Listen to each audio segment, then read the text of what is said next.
Noël en Chevrolet, une fiction composée par Henri Bacher. Joseph et Marie se hâtèrent le long de la route poussiéreuse.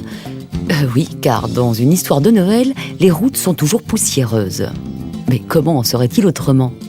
Imaginez que je vous raconte une histoire de Noël où Joseph et Marie se déplacent en Chevrolet décapotable des années 70, sur une route fraîchement goudronnée, avec une légère brise, et qu'en plus, ce soir-là, le coucher du soleil sur la mer était magnifique.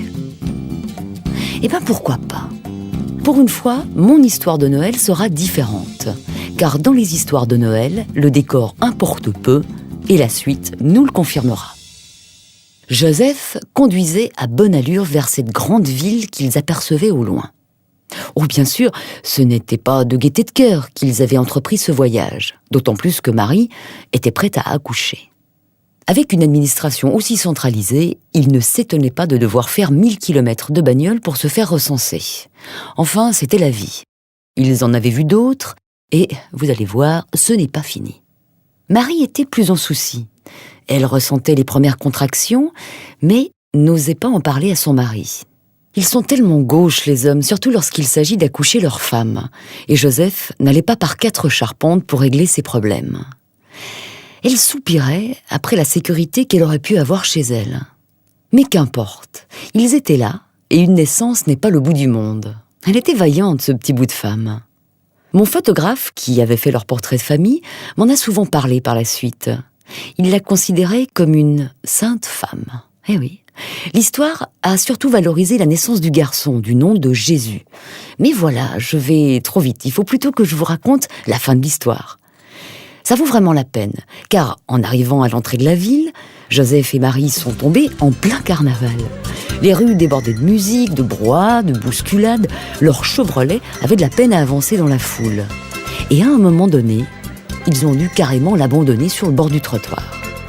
De plus, il faisait une de ces chaleurs et la brise de tout à l'heure avait cessé. Joseph remarqua quand même que Marie avait le teint un peu pâle. Il se doutait que ça devenait sérieux.